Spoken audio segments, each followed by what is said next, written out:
All right, everyone. Welcome to the TSF Task 2. And in this, we were asked to, or task 2, or the advanced task, one of the advanced tasks, and we were asked to do the exploratory data analysis of the IPL data that we were provided. So I went on to import my data. I actually made this notebook on Kaggle. So all of these are the Kaggle paths for the data that we had. So I went on to read the data, and this is what the data looked like. So we were given the ID, which is the just the serial number, basically the seasons, the IPL season, the city the games are played, the dates, the teams between which it was played, the toss winners, the decision of the toss, the results of the match, the winners win by runs, wickets, and so on. We went on to check the data, the null values in our data. So we found that the date has seven null values, and other columns had a few null values. Compared to the total number of values present in the data, these null values were very small. So we chose to carry out with the same values. Only the umpire three had a lot of null values, but we never really used them in the EDA, so it was all right. We checked the different DF. We call the DF dot info to check the data type of all the columns, and also the number of elements in them, and basically what the columns were, and all the name of the columns. So first of all, we I started off by just checking the three famous teams that we had and their performance. So we checked the top 20 performance of Mumbai Indians. Basically checking the season that the game was played in, the city, the win by runs, win by wickets, and the player of the match. So as you can see, we have our table over here. We did the same for Chennai Super Kings, and as you can see the table, and we carried the same thing out for Royal Challengers Bangalore, which is RCB. We went on to make a small method in which the user could input their own team, provided that it was present in the data, and the when you call that method with your team name, it would give all the important or relevant information regarding the team, such as the games that they played in the season, the city that they played in, who was the player of the match, who was the toss winner, and what was the toss decision, and so on and so forth. We carried this out for checking the information for the Knight Riders of KKR and Kings Island Punjab, that is KXIB. Now, coming to the data visualization part, we first started off by checking the matches from different seasons of IPL that were present in the data. So, as you can see, the x-axis is the seasons that we have from, I suppose, 2008 to 2019, and this is the count of the matches that each season had. And we can see 2013 has the most number of matches as compared to any other season, followed by 2012 and 2011.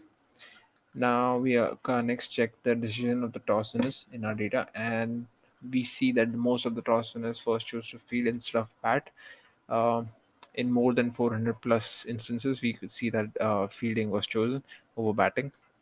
And then we check the toss winners in the data. That is the team that won the most number of toss, and Mumbai Indians won somewhat close to 100 toss, and followed by KKR and Chennai Super Kings.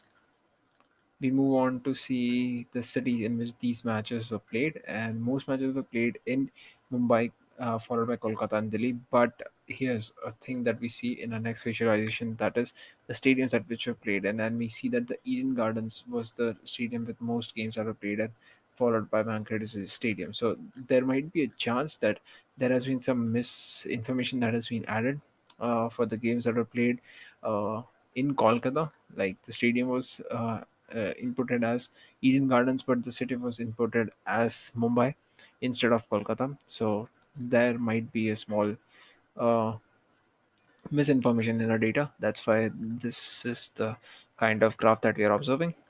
And we actually didn't know what the result was, like the result column depicted. So I checked how many unique values we had in the result. So we provided with three, and then I chose to plot them out. So these are the three types of results that we could get from our data. And as you can see, most of the match results were normal. That means it resulted in one of the teams winning the match. Few ended up in tie. That means the game was drawn and drew. Sorry, the game drew. And few had no results. That means either the game was washed by rains, or due to some other reason the game could not be finished. So we have no results for that. Now looking at the toss decisions across the season. So here we have the seasons. different seasons and the count on the y-axis, and the x-axis with the seasons. And as you can see, the dark purple one is the field and light purple one is the batting. And as you can see, in 2008 most people chose fielding, and then in some few consecutive years we saw the in 2 consecutive years we saw that batting was chosen most. And after a while we see this trend that fielding was most chosen over batting, and this could be due to the changing pitch conditions and the other analysis the team's analyst would have done to before the game. We check the results of all the seasons, and as you can see, the most common result was the normal, that is the team winning a game. We see that in 2013 we had the most number of ties as compared to any other season, and in 2015 we had most number of no results, that is the games were not quite completed in 2015 as compared to any other season. Now, coming to the thing where the teams that won the toss won the match as well. So we see that Chennai Super Kings was the team that won the matches as well as the toss. So like they first won the toss, elected to feed or bat, and then went on to win the game as well. So we first have Chennai Super Kings, followed by Mumbai Indians, which is just a little bit less wins than Chennai Super Kings, and thirdly we have KKR, and then we have a big gap followed by Rajasthan Royals and RCB. Moving on, we can see that the teams that beat we see the teams that beat the other teams by a margin of 100 runs or more. So to a surprise, we see RCB placing first over here, and they won.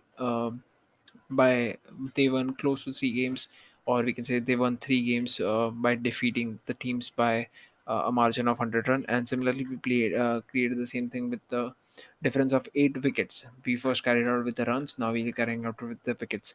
And as you can see here too, RCB has won the most matches with 8 wickets in hand. We'll check the primary umpires, or the umpire one that we have in our data. And as you can see, HDBK Dharmasena, one of the most famous umpires to umpire a match in IPL, as the first one with over 70 matches, and followed by Asadorov and S. Ravi. And we carried out the same thing for the secondary umpires that we had. So as you can see, these are the numbers that we have. And we check the distribution of the man of the match awards between the players. So as you can see, Chris Gale has most number of man of the match awards, followed by AV de Villiers and MS Dhoni, and Rohit Sharma as well. Rohit Sharma, MS Dhoni, and David Warner are on the same level, as you can see. And Chris Gale was obviously the had the highest number of man of the matches. Now we can see teams win with average number of wickets in hand. So Kochi Tusker Kerala, one of the former teams that used to play, and Gujarat Lions as well. These were only present for one season or maximum two, so they were the teams with one with average of 5 wickets in hand. And when we see the same thing for the runs, we can see Chennai Super Kings and Mumbai Indians almost won with 17.5 or like 18 runs or 17 runs. Uh, they won the games with average of 17 runs, followed by RCB, which won by around 14 or 15 runs.